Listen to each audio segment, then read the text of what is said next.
Сәлем достар, бүгін мен сіздерге молочная девочка тортын жасап көрсетемін. Тортты жасау екі бөлімнен тұрады.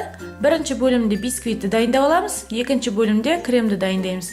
Бисквитті дайындау үшін қажетті заттарымыз: разрыхлитель, сгущенка, ұн, май, жұмыртқа қажет болады.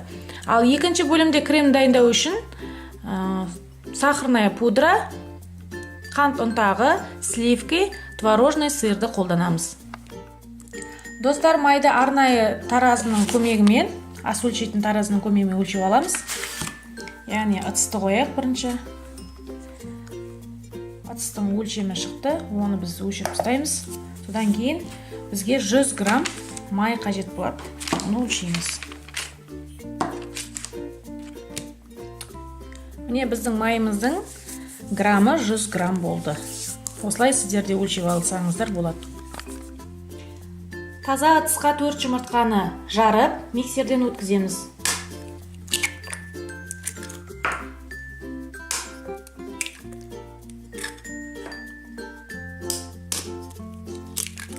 Үшінші жұмыртқамыз.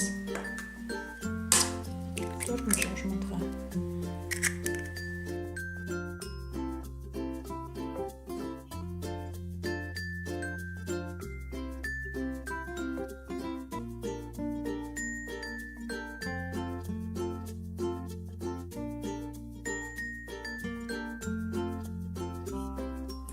Енді осы жұмыртқаның үстіне сгущенканы қосамыз. Сгущенканы саламыз.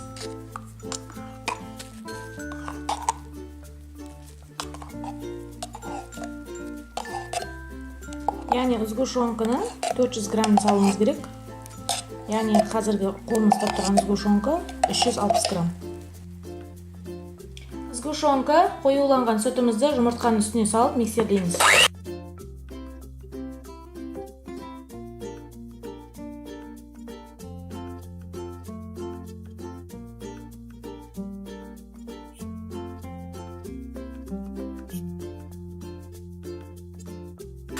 Миксерлеп болдық. Енді оның үстіне ерітілген майымызды құйып, тағы да миксерлейміз.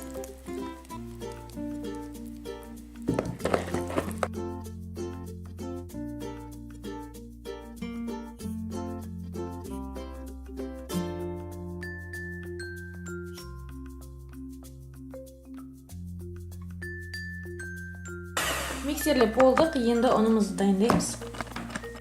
200 грамм ұнымызды табаға саламыз. Оның үстіне 10 грамм разрыхлительді қосып, екеуін бірге араластырамыз.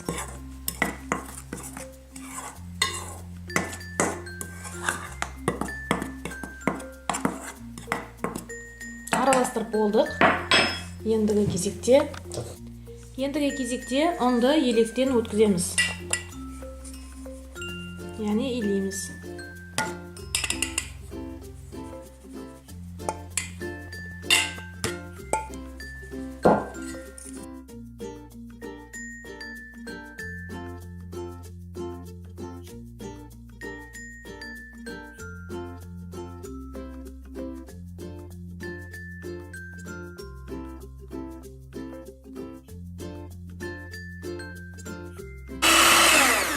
Миксерлеп болдық.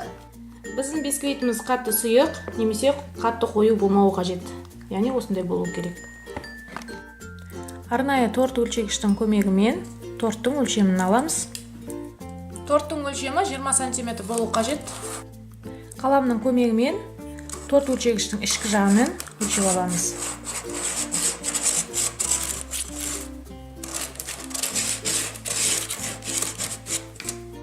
Торттың өлшемін алғаннан кейін арнайы торт пісіретін қағаздың қарсы бетіне ауыстырамыз. Қарсы бетіне ауыстырып болғаннан кейін бисквитімізді саламыз.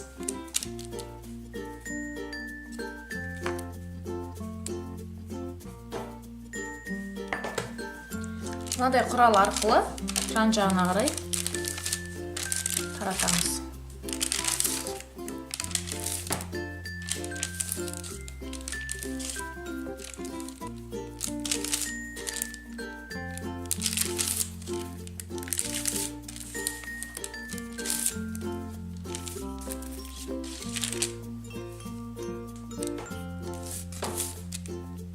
Дайын болған бисквитімізді алып, арнайы ыдысқа саламыз. Бисквитімізді газдың пешіне қойып пісіреміз. Айтып кететін жайт, әр үйде пеш әртүрлі болғандықтан градустары өздеріңіз қалауыңызша қоясыздар және оны піскенше қарап отырасыздар. Мен 160 градусқа қойып отырмын, 5 минуттың шамасындай күтемін. Ыстық пештен бисквитімізді алдық, енді артқа қойып аламыз. Содан кейін қағазды алып тастаймыз.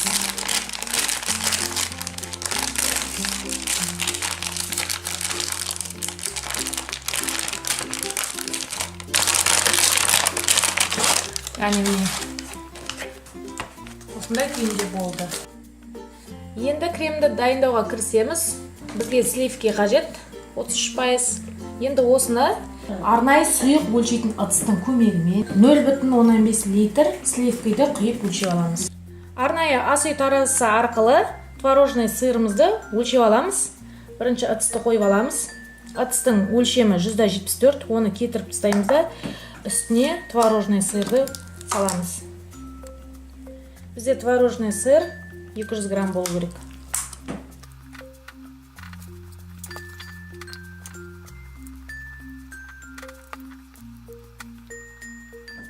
Міне творожный сырымыз 200 грамм болды. Осылайша өлшеп алуымыз қажет. Сливкиді миксерлеген кезде жылдамдығын төменнен жоғары қарай арттырып отыру керек. Яғни жаймендеп арттыруымыз керек. Ал бірден жоғары жылдамдыққа қоятын болсақ, онда дұрыс миксерленбейді.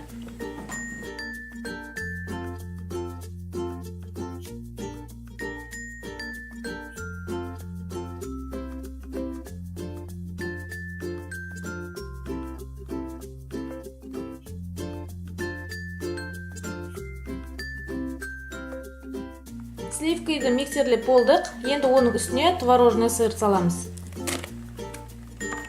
Салып, жақсылап тұрып араластырып жібереміз.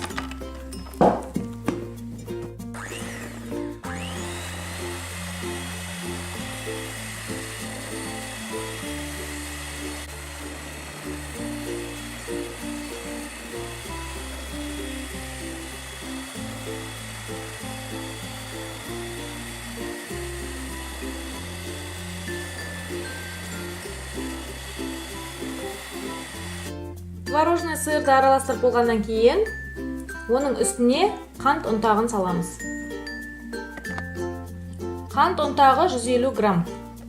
Енді жақсылап тұрып миксермен араластырамыз.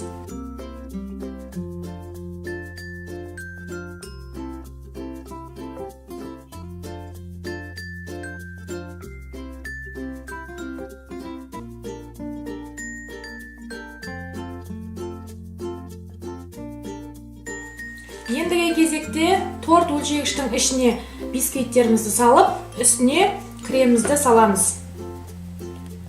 Яғни осылай салып, торттарды құрастырамыз.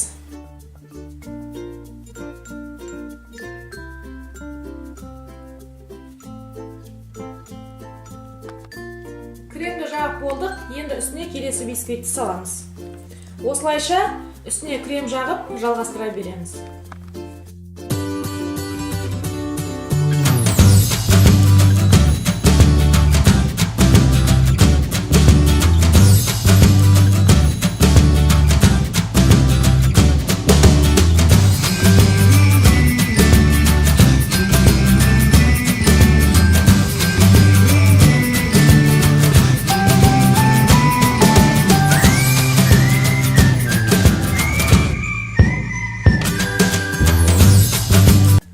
Кремімізді жағып болдық. Ендігі кезекте өлшемін алып тастаймыз.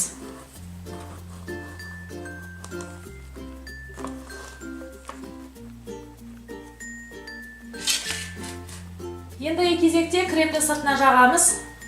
Толықтай жағып шығуымыз керек.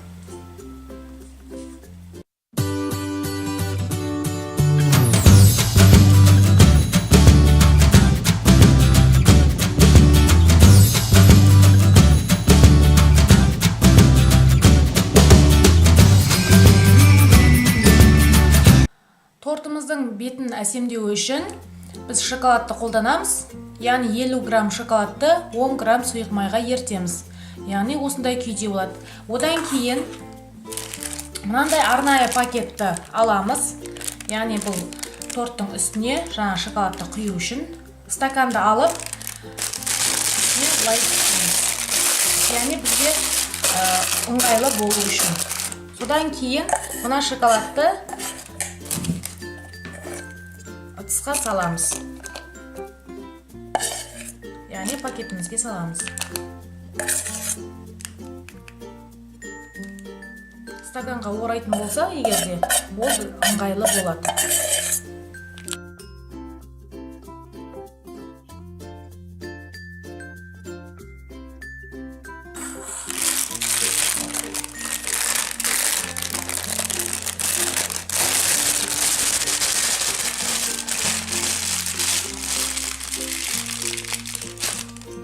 Және де мынаның ұшын шамалысын ғана кесіп аламыз қайшымен.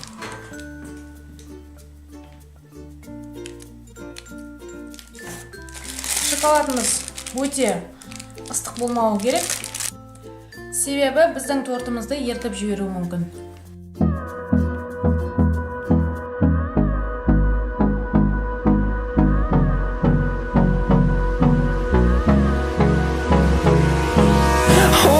Close till I get up.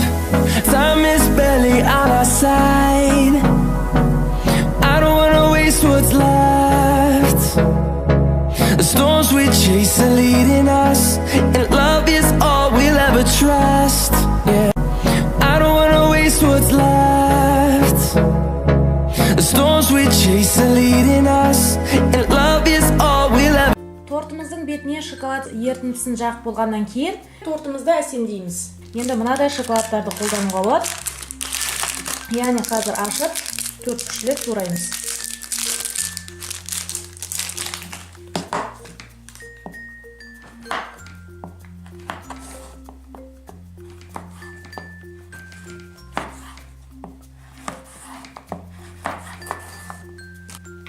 Тортымыздың бетіне шоколадтарды салып жатырмыз. Тортымыздың бетін осылай әсемдеп шығамыз.